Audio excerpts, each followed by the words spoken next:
마태복음 28장 1절로 10절까지의 말씀입니다. 마태복음 28장 1절에서부터 10절까지 우리 번갈아 읽겠습니다. 안식일이 다 지나고 안식구 첫날이 되려는 새벽에 막달라 마리아와 다른 마리아가 무덤을 보려고 갔더니 금치질하며 제일 천사가 하늘로부터 내려와 돌을 내려놓고 그 위에 앉았는데 그 형상이 번개 같고 그 옷은 눈같이 희건을 지키던 자들이 그를 무서워하여 떨며 죽은 사람같이 되었더라. 천사가 여자들에게 말하여 이르되 너희는 무서워하지 말라. 십자가에 못 박히신 예수를 너희가 찾는 줄을 내가 아노라. 여기 계시지 않고 그가 말씀하시던 대로 살아나셨느니라. 와서 그가 누우셨던 것을 보라.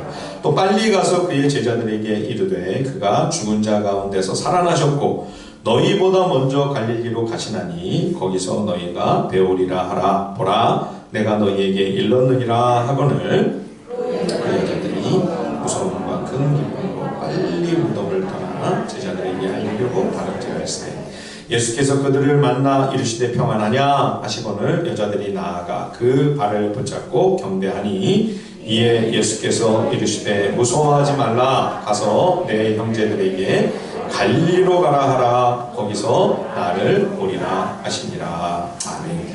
예, 마태복음 26장과 27장은 예수님의 십자가 순환과 죽음에 관하여, 그리고 28장은 이제 부활에 관하여 기록하고 있는 내용입니다.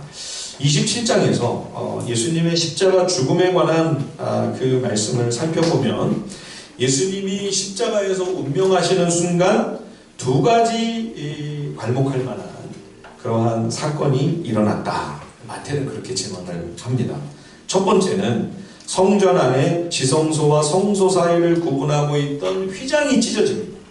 성전 안에 이 성소와 그리고 지성소가 있죠. 이 성소는 제사장들이 매일 드나들며 등잔에 불을 밝히고 진설병 상 위에 빵을 새로 만들어 놓고 또 분향을 하는 분향단이 있죠. 그러나 그런 제사장도 성소는 늘 출입하지만 지성소 안에는 못 들어갑니다. 지성소는 지극히 가장 거룩한 여호와 하나님의 임재의 자리이지요. 1년에 꼭 한 번 속주일에만, 그것도 대제사장이 피를 가지고라야 들어갈 수 있는 곳, 거기가 지성소입니다. 대제사장도 잘못하면 죽을 수 있기 때문에 누구도 함부로 지성소 안에 못 들어가도록 손으로 직조한 두꺼운 휘장을 만들어서 성소와 지성소 사이를 막아 놓았어요. 그런데 이 크고 두꺼운 휘장이 주님이 십자가에서 운명하시는 순간 찢어진 것입니다. 예, 마태복음 27장 51절을 한번 보십시오. 27장 51절을 보시면 이에 성소 휘장이 위로부터 아래까지 찢어져 둘이 되었다. 예, 일일이 손으로 짜서 만든 거라 이게 사람의 힘으로 찢는다고 하는 것은 불가능하다고 합니다. 100번 양보해서 사람이 이게 찢은 거다라고 해도 그러면 아래에서 위로 찢어져야, 그죠? 밑에서 이렇게 찢어가지고 위로, 아래에서부터 위로 찢어져야 말이 되죠. 그런데 여기 기록을 보시면 성소의 휘장이 위에서부터 아래로 찢어졌어요. 사람이 찢은 게 아니죠, 그죠? 하나님이 행하신 일이다. 예, 예수 그리스도께서 십자가 위에서 우리의 모든 죄를 대신 지시고 죄인이 받아야 할 모든 처벌과 고난, 수치를 다 전부 받으셨습니다. 죄값을 철저히 치르시기 위해 가장 잔인하고 끔찍한 형틀에서 처절하고도 잔혹한 형벌을 받으셔야만 했죠. 그렇게 내 모든 죄의 대가가 남김없이 지불되었으므로 이제는 하나님께 나아갈 구원의 길이 마련이 된 것입니다. 그래서 지금 이제는 우리가 재물 잡고 무슨 양 잡고 소 잡아 그 피를 가지고 하나님 앞에 나오지 않습니다.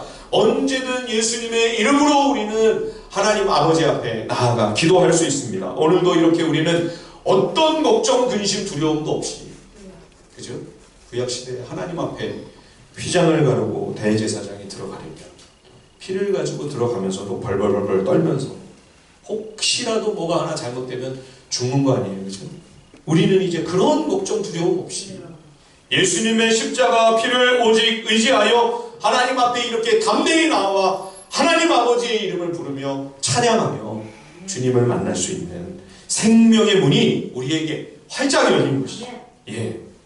예수님이 십자가에서 운명하셨을 때 또 하나 놀라운 일이 벌어집니다. 그것은 죽었던 나사로가 소생했듯이 세상을 떠난 성도 중 일부가 다시 살아난 것입니다. 자, 27장 한번 볼까요? 마태복음 27장 52절과 53절을 우리 같이 한번 읽어보겠습니다. 마태복음 27장 52절 53절 시작. 무덤들이 열리며 자던 성도의 몸이 많이 일어나되 예수의 부활 후에 그들이 무덤에서 나와서 거룩한 성에 들어가 많은 사람에게 보이니라. 예, 무덤에서 잠자던 성도들 중 일부가 깨어났습니다. 우리는 부활을 믿는 하나님의 자녀이기 때문에 성도가 세상을 떠나면 세상 사람들 같이 죽었다 그렇게 이야기하지 않습니다. 잔다고 합니다. 잔다. 잠들었다는 것은 곧 이제 일깨워서 일어나는 거 아니에요? 그렇죠? 성도는 부활을 기다리고 있습니다. 죽음이 끝이 아닙니다. 죽음으로 다 없어지고 모든 것이 소멸되고 끝장이 아닙니다. 부활이 있습니다. 다시 일어납니다. 다시 살아나 영원한 생명을 누리게 되는 거죠. 그러므로 성도는 죽었다 하지 않고 잔다 이렇게 표현을 합니다. 그런데 많은 잠자던 성도들이 예수님의 십자가 죽음과 동시에 살아났습니다. 그래서 이 살아난 사람들이 주님이 사흘 만에 부활하셨을 때 이들도 성 안으로 들어가서 가족들을 만나고 사람들에게 나타난 겁니다. 얼마나 놀랐겠습니까? 예, 이처럼 부활은 있을 수 없는, 전혀 있을 수 없는 어떤 일이다. 그게 아니라는 거죠. 그렇죠? 부활은 지어낸 얘기나 동화나 신화가 결코 아니다. 이처럼 하나님이 충분히 행하실 수 있는 그러한 사건이라고 하는 것을 보여주시기 위해서 예수님의 부활의 증거로, 예, 우리가 너무 믿음이 없습니다. 오늘 그 마태복음 28장 마지막에도 여전히 의심하는 제자들이 있었다고 나오잖아요. 그죠? 마태복음 28장 끝에 우리가 너무 믿음이 없어서, 너무 신앙이 부족하니까 주님의 이 부활을 받아들일 수 있도록, 납득할 수 있도록 많은 성도들을 소생시키셔서, 예, 그들의 연약한 믿음을 이제는 극복하고 주님의 부활을 믿고 신뢰할 수 있는 그러한 믿음으로 나아갈 수 있도록 하나님이 참 친절하게 이렇게 배려해 주신 것이죠. 그런데도 어떤 사람들은 예수님이 정말 사망하는 것은 맞는가? 혹시 십자가에서 죽지 않고 살아있는 상태였는데 그래서 회복이 된 걸 가지고 마치 죽었다 살아난 것처럼 부활이라는 거짓말을 날조한 것이 아니냐, 그런 의심과 의혹을 제기하는 반론도 있습니다. 하지만 27장을 가만히 우리가 살펴보면 예수님은 분명 십자가형으로 말미암아 사망에 이르셨습니다. 예, 유대 지도자 아리마대 요셉과 니고데모가 마지막에 예수님의 시신을 수습을 하죠. 예, 보통 십자가형을 언도받은 죄수들의 시신은요, 이제 십자가 위에서 운명하면 장례 안 치릅니다. 그냥 끌어내려져서 골고다 언덕에 버려지는 거죠. 예, 그래서 그 시신이 들짐승과 맹금류의 몫이 되는 일이 허다했지요. 그런데 산헤드린 공회 회원으로서 예수님의 사형 언도에 반대했던 딱 두 사람, 이 니고데모와 아리마대 요셉이 이런 흉흉한 상황에도 자신들의 정체가 드러나는 위험을 기꺼이 감수하면서까지, 예, 이 당시에 예수님을 따르면 유대교에서는 나사렛 이단이라고 하지 않았습니까? 그러니까 이분들이 평생을 일궈놓은 그 모든 명망, 자기가 소유하고 있는 모든 재산, 그 모든 명예를 다 하루아침에 잃어버릴 수도 있는데도 그걸 각오하고서도 이때 우리가 나서지 않으면 저분의 시신이 장례도 못 치르고 그냥 버려지게 될 터이니 그래서는 안 된다. 그래서 이들이 나서서 빌라도에게 이야기를 해가지고 시신을 넘겨받아 장례를 치릅니다. 만약에 이들이 안 나섰으면 빌라도가 예수님의 시신을 넘겨 주었겠습니까? 이 사람들이 나섰습니다. 그리고 만약 예수님이 돌아가지 않으셨다면 그러면 이분들이 자기의 그 모든 것을 다 내놓고 예수님의 말씀을 따라 주님의 제자가 되겠다고 했던 사람들이었는데, 그렇죠? 예, 주님이 말씀하신 대로 돌아가시고 부활하시고 이 모든 과정들을 다 이들이 지켜보았으므로 그들이 주님의 제자가 된 것이죠. 그렇지 않았다면, 예, 모든 것을 다 뒤집어 놓지 않았겠습니까? 자, 59절 60절 말씀 보십시오. 마태복음 27장 59절과 60절 말씀입니다. 요셉이 시체를 가져다가 깨끗한 세마포로 싸서 바위 속에 판 자기 새 무덤에 넣어두고 큰 돌을 굴려 무덤 문에 놓고 가니. 예, 주님은 분명 사망하셨습니다. 그 당시 이스라엘의 장례 관습에 따라 시신을 처리하여 수의를 입히고 무덤에 모십니다. 아리마대 요셉의 무덤은 바위를 파서 마치 동굴처럼, 예, 공간을 그 안에 만들고 묘실을 거기다가 만들어서 거기 시신을 눕혀 놓은 다음에 큰 돌로 그 입구를 막는 그런 무덤이었습니다. 그러니까 땅을 파서 시신을 묻고 흙을 넘는 매장이 아니라, 그렇죠? 예전에 왕들을 이렇게 장례를 했죠. 예, 묘실에다가 왕들의 시신을 묘실에 모십니다. 예수님의 장례는 왕의 장례였던 거죠. 예. 자, 마태복음 27장 58절, 59절, 60절까지의 말씀을 보시면요, 본래는 이렇게 되어 있습니다. 글자 그대로 옮기면요, 요셉이 빌라도에게 예수님의 몸을 달라고 간청하여 빌라도가 그 몸을 넘겨주라고 명령했다. 아리마대 요셉은 그 몸을 가져다가 깨끗한 아마포로 싸서 바위 속에 판 자신의 새 무덤에 그 몸을 두고 큰 돌을 굴려 돌무덤 입구를 막고 떠났다. 예수님의 육체, 주님의 몸이라는 단어가 이 세 구절에 4번이나 나옵니다. 예, 예수님은 분명 십자가에서 확실하게 육체적인 사망에 이르렀고, 그리고 예수님의 부활은 무슨 환영이 나타나고 유령이나 예수님의 영이 예전 예수님의 모습을 하고 나타난 게 아니라 예수님의 부활은 몸의 부활이다. 예, 물질적이고 육체적인 그 몸이 다시 살아나신 것입니다. 이거는 장차 우리의 부활도 역시 육체의 부활, 우리 몸의 부활이 될 것임을 보여주고 있는 것이죠. 주님이 누우신 그 무덤을 큰 돌로 굴려 막아 놓았습니다. 남자 장정 몇이 달려들어도 움직이기 쉽지 않은 그런 거대한 돌이었습니다. 그래서 예수님을 따르던 제자들 중에 여성들 몇 사람이 주님을 장사 지낸 무덤을 금요일날 확인을 하고 그리고 돌아간 거죠.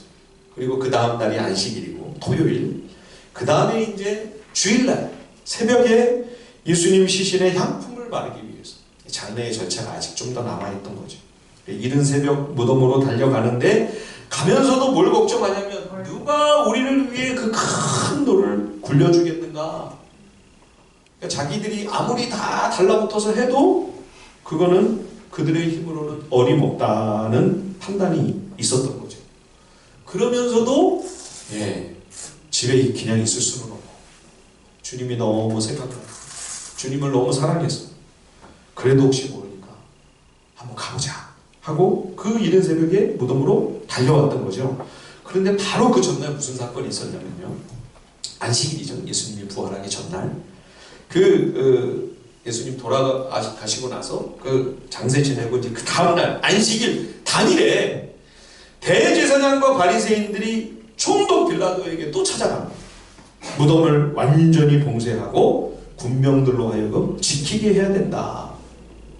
예수님 살아계실 때 안식일을 철저히 준수해야 되는 거고, 예수님이 안식일에서 안식일에 회당에서 병자 고쳐준 것 갖고도 난리를 치고 펄펄 뛰면서 안식일 율법 위반했다고 심지어 예수님을 죽이려고까지 했던 종교 지도자들이 지네들은 안식일에 뭘 해요?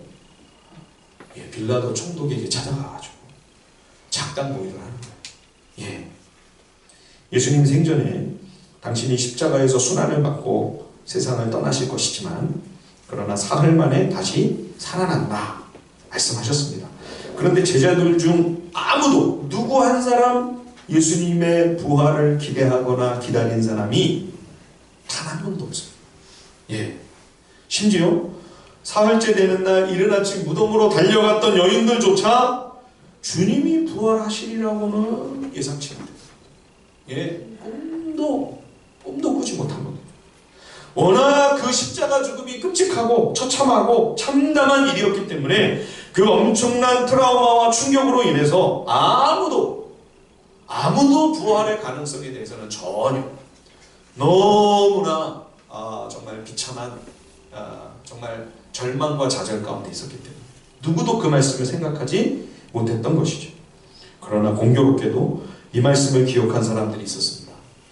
예수님을 십자가 처형에 가장 앞장섰던 대제사장과 바리새인들, 이들이 주님의 그 말씀을 기억하고 혹시 저 제자들이 와서 또 시신을 훔쳐가놓고 예수가 부활했다, 다시 살아났다 하는 소문을 퍼뜨리게 되면 이게 더 큰일이다. 그러니 무덤을 든든히 지켜야만 된다. 그래서 총독의 허락을 받아 무덤을 임봉하고 군인들이 무덤을 지키게 합니다. 이 임봉했다 하는 것은 밀랍으로요. 예. 총독의 도장을 다 거기다가 찍어가지고 붙여놓은 겁니다. 아무도 총독 허락 없이는 이 무덤문을 건드리거나 움직여서는 안 된다. 그러니 여러분, 예수님이 시신을 제자들이 훔쳐갔다, 말도 안 되는 거짓말이죠. 예, 무서워서 다 내뺐던 제자들이 갑자기 무슨 용기가 나가지고, 그죠?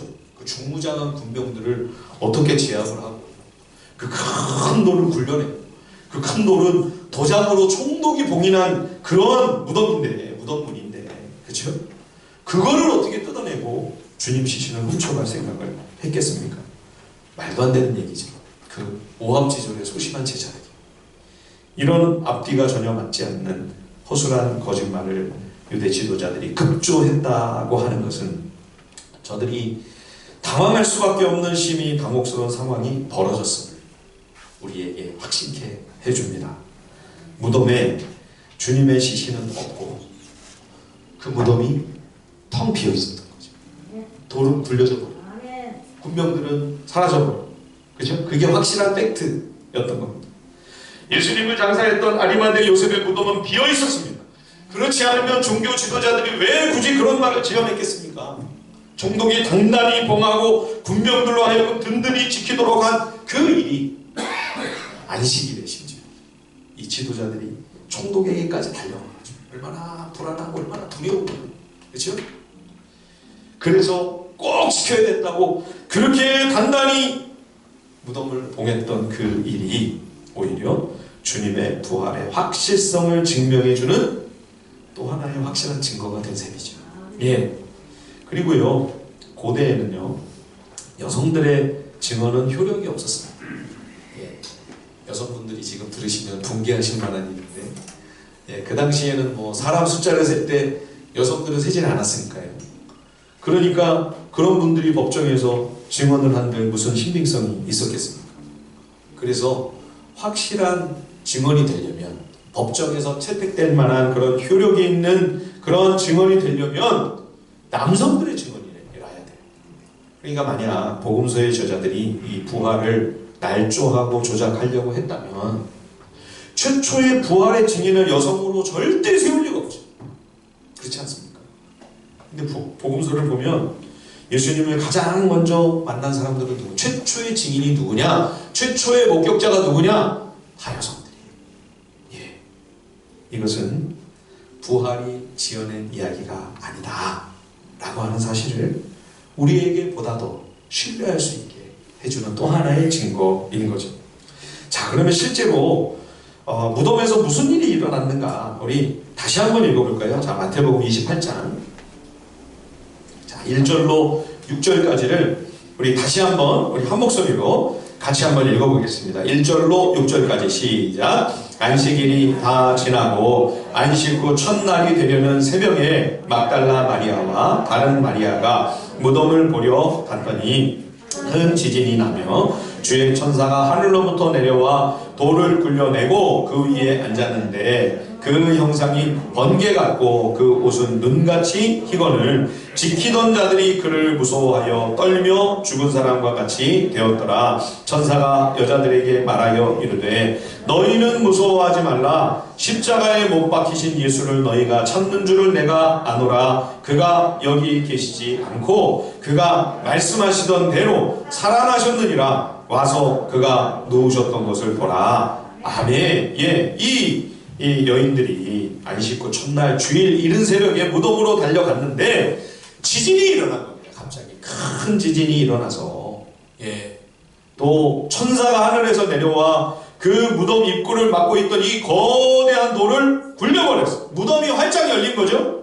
천사의 형상은 옷이 눈같이 희고 번개처럼 찬란한 빛이 눈부시게 번쩍이니 지키던 군인들조차 너무 두려워서 사색이 돼서 그냥 엎드러집니다. 여인들도 깜짝 놀라 도대체 이게 무슨 일인가? 어안이 벙벙할 때 천사들이 말합니다. 무서워하지 마라. 십자가에 못 박혀 죽임당하신 예수님을 너희가 찾고 있구나. 그러나 그분은 여기 계시지 않는다. 그분의 말씀대로 살아나셨다. 와서 그가 누우셨던 무덤을 보라. 가서 봤겠죠, 그죠? 여인들이 먼저 보고 사도 요한과 베드로도 다른 복음서에 보면 달려와서 확인하지 않았습니까? 주님이 안치되었던 무덤은 비어 있었습니다. 천사들은 빨리 가서 제자들에게 이 소식을 전하라 합니다. 그러면서 이런 말을 꼭 전하라고 하죠. 7절을 한번 보십시오. 마태복음 28장 7절입니다. 부활하신 예수님께서 너희보다 먼저 갈릴리로 가시나니 거기서 너희가 배우리라. 왜 예수님은 제자들보다 먼저 갈릴리로 가셔서 제자들을 거기서 만나시겠다고 하실까요? 여인들은 심히 두렵고 또 한편으로는 주님이 살아나셨다니 너무 반갑고 기뻐서 흥분된 마음으로 제자들에게로 급히 가려고 하는데 이들 앞에 부활하신 예수님이 참 나타나셨어요. 직접.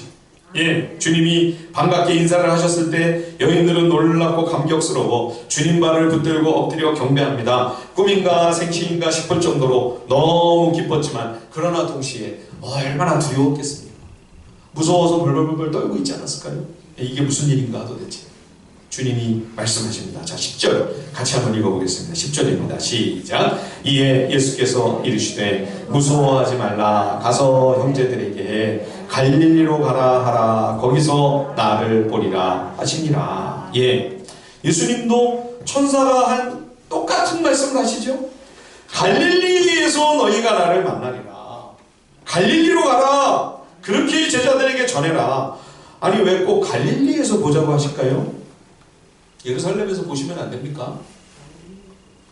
아니 여러분 그러면 갈릴리로 갈 때까지 주님과 제자들 사이에 전혀 부활하신 주님과 아무 만남이 없고 갈릴리에서 비로소 베드로와 제자들을 부활하신 주님이 만나신 겁니까? 아니요, 그렇지 않습니다. 주님이 제자들을 직접 만나시고 여럿이 있는데도 나타나시고 또 몇몇 사람들이 있는 데서 그렇게 주님이 나타나기도 하시고 갈릴리 가기 전에도 주님이 여러 차례 제자들을 만나셨습니다. 부활하신 주님이 그들에게 나타나셨어요. 그런데 왜 굳이 또 내가 먼저 갈릴리로 갈 것이다. 갈릴리로 가라. 갈릴리에서 너희가 나를 보리라. 이 말씀의 의미가 뭘까요, 여러분? 부활하신 예수님을 만난 제자들을 가만히 살펴보시면 좀 이상합니다. 예수님이 다시 사셨어요. 얼마나 기쁘고 얼마나 반가운 일입니까? 그런데 제자들은 부활하신 주님을 만나고 나서 하나님의 아들이신 이 예수 그리스도가 정말 그 몸이 부활하셨다고 하는 사실을 확인한다. 그죠? 동화는 직접 옆구리에 손도 넣어보고 주님이 제자들에게 여기 뭐 먹을 거 없느냐 하시면서 그 음식도 드시고 그쵸? 분명히 몸으로 주님이 부활하셨다고 하는 사실을 제자들이 확인했습니다. 만져보고 그런데 제자들이 오히려 시리에 빠지고 맙니다. 제자들이 너무 주님께 몹쓸 짓을 한 거죠. 그렇죠? 심히 부끄럽고 악한 죄를 저지르지 않았습니까? 자신들이 생각해도 너무나 부끄럽고 예수님이 나를 보실 때 얼마나 실망스러우실까? 그런 자책감이 제자들의 마음을 억누르기 시작하는 거죠. 예수님을 배신한 가룟 유다는 은 30냥에 예수님을 팔아넘기고 스스로 목숨을 끊었습니다. 제자들 가운데 가장 큰 소리치며 모두가 다 주를 버려도 나만큼은 결코 주님 곁을 떠나지 않을 것입니다. 장담했던 베드로는 3번이나 주님을 부인했습니다. 3번 부인할 때 2번째는 맹세코 나는 저 자를 모른다. 3번째는 만약 내가 저 사람을 알면 나는 하나님께 저주를 받겠다. 맹세하고 저주하면서까지 주님을 부인했던 베드로입니다. 다른 제자들은 다릅니까? 다른 제자들도 다 똑같죠. 그렇죠? 죽는 한이 있어. 감옥에도 가고 무슨 일이 있어도 주님 곁을 떠나지 않겠다고 맹세했지만 다 허망한 말잔치였죠. 모두 한결같이 주님을 버리고 주행단을 쳐버렸습니다. 예수님의 십자가 앞에서 그들의 모든 실력, 그들의 믿음과 신앙, 그들의 인격과 됨됨이가 그 밑바닥이 훤히 다 드러난 것이죠. 그러니 부활하신 예수님, 부활하셨으니까 정말 하나님의 아들이시잖아요. 이분이 진짜 구세주요 메시아가 분명한 것 아닙니까? 부인할 수 없는 자명한 사실이 되었습니다. 그러니 더 큰일 난 거죠. 그러니 이제 우리가 무슨 낯으로 주님을 뵙고 무슨 자격으로 주님 제자 행세를 우리가 더 하겠는가. 그래도 일말의 양심은 남아서 자신들에 대한 자괴감에서 도무지 벗어날 수가 없는 겁니다. 그래서 부활하신 주님을 여러 번 만났는데도 결국 제자들의 결론은 뭐였냐? 야, 우리가 무슨 하나님 나라 사역을 하냐? 우리가 무슨 주님의 제자고 우리가 무슨 사람을 낳냐? 그냥 우리 고향으로 돌아가서 갈릴리로 가서 물고기나 낚으면서 먹고 살자. 그래서 갈릴리로 가게 되는 거예요. 그게 부활하신 주님을 만난 12제자의 결론이었습니다. 주님이 그 상황을 다 미리 내다보시면서 제자들에게 이미 말씀하셨죠. 너희가 이제 나를 다 버리게 될 터인데, 그래서 내가 십자가에 죽고 다시 사흘 만에 살아나게 되면 너희보다 내가 먼저 갈릴리로 가서 내가 너희를 기다리고 있으마. 마태복음 26장에 보면 주님이 제자들과 성만찬을 나누신 다음에 기도하러 겟세마네 동산으로 가시죠. 그때 제자들과 이런 대화를 나누십니다. 한번 보십시오. 26장 31절에서 35절입니다. 마태복음 26장 31절에서 35절 제가 한번 읽어보겠습니다. 그때 예수께서 제자들에게 이르시되 오늘 밤에 너희가 다 나를 버리리라. 기록된 바 내가 목자를 치리니 양의 떼가 흩어지리라 하였느니라. 그러나 내가 살아난 후에 너희보다 먼저 갈릴리로 가리라.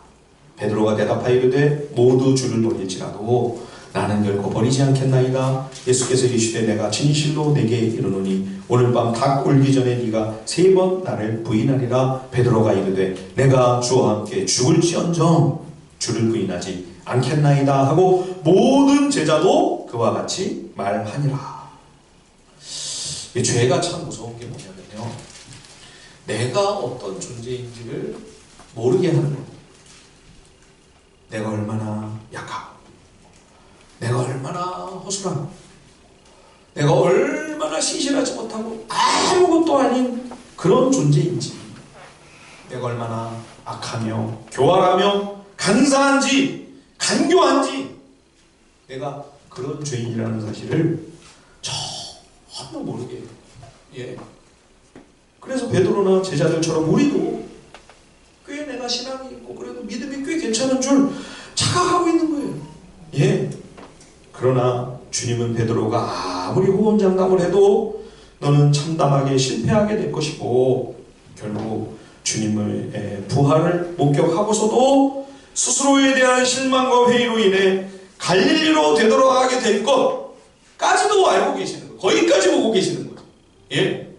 누가복음 22장 31절 이하에 보면 주님이 이렇게 말씀하셨습니다. 시몬아, 베드로죠.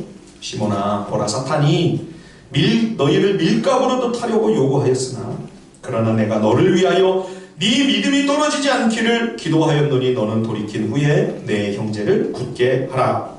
그가 말하되 주여 내가 주와 함께 오게도 죽는데도 가기를 각오하였나이다. 이르시되 베드로야 내가 네게 말하노니 오늘 닭 울기 전에 네가 3번 나를 모른다고 부인하리라. 베드로는 자기를 몰라요. 자기가 무슨 짓을 할지도 몰라요. 주님은 그런데 다 알고 계셨어요. 다 보고 계셨어요. 그리고 그걸 위해서 미리 다 기도해주고 계시는 거예요. 그래서 주님이 이미 벌써 제자들에게 말씀하신 것입니다. 내가 살아나면 너희보다 먼저 갈릴리에 가서 내가 너희를 기다리고 있을 것이다. 제자들은 그게 무슨 말씀인지 몰랐던 거죠. 나중에 그들이 갈릴리로 가서 고기 잡고 있을 때 진짜 해변에 주님이 먼저 오셔서 그들의 식사를 조반을 다 차려놓으시고 기다리고 계셨잖아요. 그때야 제자들이 깨닫는 이게 주님이 우리보다 먼저 갈릴리로 오신다고 하는 그 말씀이구나. 그때는 전혀 몰랐습니다. 스스로에 대한 자신만만함과 자기 확신, 그리고 예수님이 왕이 되시면 우리는 이제 곧 출세하고 높은 자리로 올라갈 것이라고 하는 그러한 탐욕과 기대에만 가득 차 자신의 한계와 제한을 전혀 깨닫지 못한 채 완전히 그냥 붕붕 들떠 있었던 거죠. 얼마나 교만한지. 그러다가 주님의 십자가 앞에서 참담하게 무너지는 자신들의 모습을 직면하며 그제야 비로소 자신들이 어떤 존재인지를 알게 되는 거죠. 내 믿음이 이 정도밖에 안 되는구나. 내 신앙이 이 정도 수준이었구나. 자신들의 영적인 민낯을 확인하며 크게 좌절하는 겁니다. 지금 제자들이. 그러다가 주님의 부활을 마주하게 된 것입니다. 그러니 예수님이 다시 사셨다고 하는 이 기쁜 소식이 이들을 격려하여 일으켜 세우는 것이 아니라 부활하셨어. 그럼 이제는 우리는 정말 안 되겠네. 저런 분이 뭐가 부족해서 이런 못난 나를 굳이 필요로 하시겠는가. 오히려 더 절망적인 선언이 돼버린 거죠. 선고가 돼버린 거죠. 그래서 주님 부활 앞에서 제자들은 오히려 완벽하게 침체의 나락으로 떨어져 버리고 맙니다. 그러면 여러분, 주님이 그동안 3년 반이나 제자들을 훈련하고 양육하신 것은 다 아무짝에 쓸모없고 쓰잘데기 없는 헛수고하신 것입니까? 아니요, 그렇지 않습니다. 십자가 앞에서의 이 참담한 실패, 제자들의 이 비참한 좌절은 예수님의 제자 훈련의 마지막 가장 중요한 핵심 필수 과목이었습니다. 우리가 모든 것을 다 부족함이 없이 모자람이 없이 주님 앞에서 훌륭하게 잘 해낼 때 그것도 참 감사한 주의 은혜이죠. 그러나 참 역설적이게도요, 내가 너무 못나서 넘어지고 실족하고 실패할 때 여러분, 오히려 우리는 하나님의 사랑과 긍휼을 더 깊이 경험하게 됩니다. 다윗이 왕 위에 오른 다음에 우리 사무엘하 묵상할 때 보지 않았습니까? 그야말로 그 10장까지는 탄탄대로입니다. 거침없는 상승 곡선이에요. 사울 왕의 남은 자손들 무비보셋 같은 이에게까지 호의를 베풀고 요나단과의 언약을 신실하게 이행하고 내팽개쳐져 있는 것이나 다름없던 하나님의 언약궤를 다윗성으로 모셔드리고 주를 위한 성전을 짓겠다고 하는 참 기특한 생각까지 하고 무엇 하나 흠잡을 데가 없었습니다. 완벽하게 율법에 따라 나라를 이끌며 하나님께서 이스라엘에게 큰 은혜와 복을 내려주시죠. 그러나 다윗이 넘어지고 범죄했을 때 시편의 다윗의 기도를 보면 놀랍게도 그동안에도 다윗이 참 하나님과 많이 친밀하고 깊은 교제를 나누었지만 오히려 그가 넘어지고 쓰러진 다음에 더 깊고 놀라운 하나님의 인자와 긍휼을 풍성하게 경험하게 되는 그 사실을 우리가 목격하게 되는 것이죠. 그러나 여러분, 그렇다고 또 오해하지 마십시오. 우리가 더 깊은 은혜로 들어가기 위하여 일부러 더 범죄를 저지른다, 있을 수 없는 일입니다. 여러분, 다윗이 자신의 죄를 시인하고 하나님 앞에 철저히 회개함으로 하나님께서 그를 용서해 주셨으나 그가 징계를 면한 것은 아니었죠. 하나님께서 얼마나 혹독하게 다윗을 다루십니까? 무섭죠, 정말. 그렇죠? 그래서 이후 다윗이 얼마나 쓰라린 고통을 몸소리치도록 겪어야만 했습니까? 사랑하는 여러분, 죄의 대가는 너무 무섭습니다. 죄가 두려운 줄 아셔야 돼요. 하나님 두려운 걸 아셔야 됩니다. 예. 그러나 다윗을 향한 하나님의 손길은 인과응보에만 그치지 않았습니다. 다윗은 죄로 인한 그 무시무시한 징계의 그 쓰라린 고통 속에서도 절망적인 죄인을 향한 하나님의 한없는 구속의 은혜를 더 깊이 더 충만하게 체험하게 되는 것이죠. 신앙생활을 하다 보면 우리도 제자들처럼 참담한 실패와 절망의 나락으로 떨어질 때가 있습니다. 거기가 바로 나의 영적인 갈릴리입니다. 내게 있어 제일 수치스럽고 부끄럽고 가장 참담한 실패의 자리. 그런데 놀랍게도 주님은 그런 내 영적인 갈릴리에 먼저 오셔서 나를 기다리고 계신 거예요.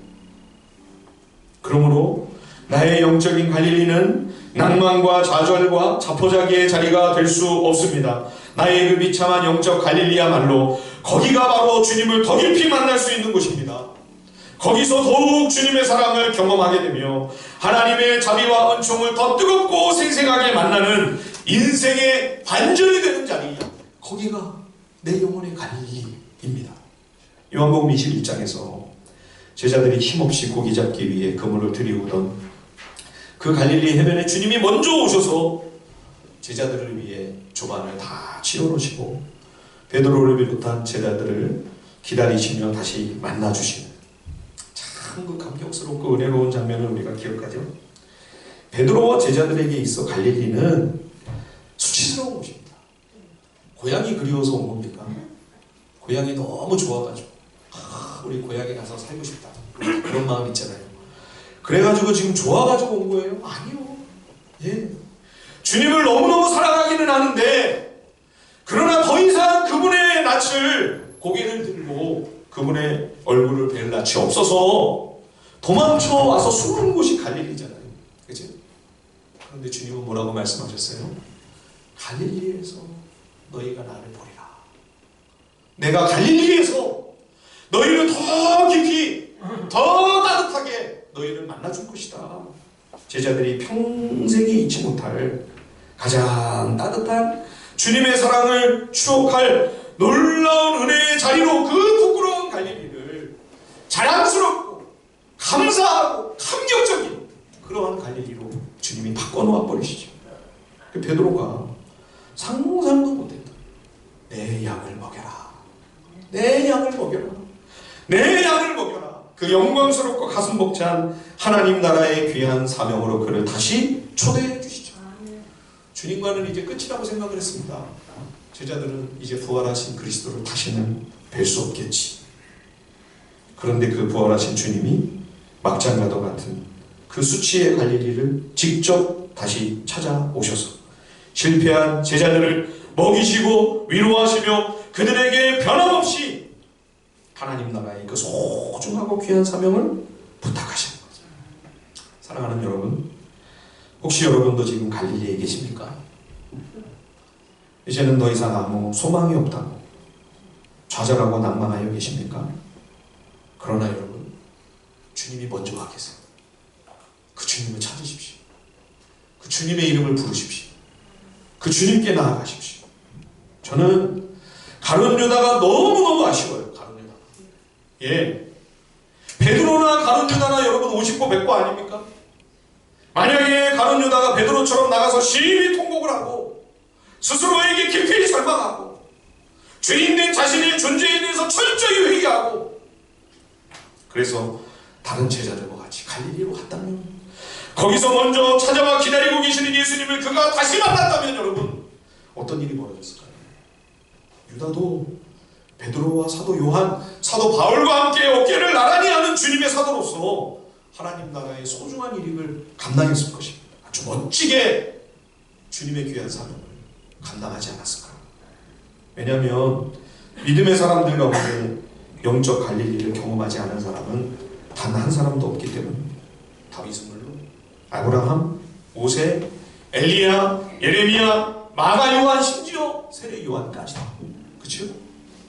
모두가 사망의 음침한 골짜기와도 같은 영혼의 갈릴리를 지나 가야만 했습니다. 바울도 얼마나 승승장구하던 바리새인 청년 사울, 그렇죠? 얼마나 똑똑한지, 자기가 가장 율법을 잘 알고 율법에 가장 능통한 랍비라고, 실제로도 그랬죠. 유대에서 가장 전도 유망한 가말리엘의 뒤를 잇는 차세대 지도자였으니까요. 그러니까 예수님이 우스워 보였던 거, 뭐 배운 것도 없고, 근본도 없는 저 어디 나사렛 출신이에요. 그래서 거짓 선지자라 여기고, 스데반 집사를 죽이는 일을 다 뒤에서 선동하고 그리스도인을 박멸하고 그리스도의 교회를 박해하는 일이 자기가 주님을 위해 할 수 있는 최선이라고 여긴 것이죠. 그런데 부활하신 그 영광의 주님의 그 찬란한 빛 앞에 사울이 섰을 때 자기가 내세우며 자랑했던, 목에 힘을 주던 그 모든 것이 얼마나 허접한 쓰레기요. 그래서 나중에 빌립보서 3장에서 그거 고백하죠. 그리스도 예수를 아는 그 고상한 지식, 그 진리 외에 내가 자랑했던, 내가 내세웠던 그 모든 세상적인 자랑거리들은 다 배설물에 불과하다. 그 영적 갈릴리에서 바리새인 사울은 그리스도와 함께 죽고 그리스도와 함께 십자가에 못 박혀 죽음에 넘겨지게 됩니다. 사울은 죽었습니다. 그리고 부활하신 그리스도와 함께 하나님의 사람, 믿음의 사람 바울로 새 생명으로 주님과 같이 그가 다시 살아나게 되는 것이죠. 바울에게 인생 제2막이 새롭게 열리는 순간이었습니다. 여러분, 우리 영혼의 갈릴리는 내 옛사람이 비로소 온전히 죽는 자리입니다. 그리스도 안에서 내 영혼이 그리스도와 함께 죽고 그리고 비로소 그리스도와 함께 다시 살아나는, 예수 그리스도가 진정한 나의 왕이 되시고 내 인생의 정말로 주인이 되셔서 이제는 내 안에 나는 죽고 그분이 사시는 그 복음이 정말로 실체가 되고 현실이 되는 곳, 거기가 바로 우리 인생의 갈릴리입니다. 갈라디아서 2장 20절입니다. 내가 그리스도와 함께 십자가에 못 박혔나니 그런즉 이제는 내가 사는 것이 아니요 오직 내 안에 그리스도께서 사시는 것이라. 이제 내가 육체 가운데 사는 것은 나를 사랑하사 나를 위하여 자기 자신을 버리신 하나님의 아들을 믿는 믿음 안에서 사는 것이라. 여러분, 이 말씀이 내 영혼의 갈릴리에서 비로소 나에게 실현되기 시작합니다. 내가 그리스도와 함께 죽고 오직 내 안에 나는 죽고 이제 주님이 사십니다. 주님이 왕 되셔서 주님이 주인 노릇하시며 내 삶을, 내 인생을 그분이 정말 인도하시고 이끌어 가십니다. 나는 그분께 종노릇하는 이 말씀이 내게 실제가 되고 현실이 되는 곳, 여기가 바로 영혼의 갈릴리입니다. 그러므로 여러분, 인생의 갈릴리는 실패의 자리가 아닙니다. 오히려 주의 은혜가 임하는 복된 기회입니다. 갈릴리로 먼저 오셔서 나를 기다리시는 주님을 찾으십시오.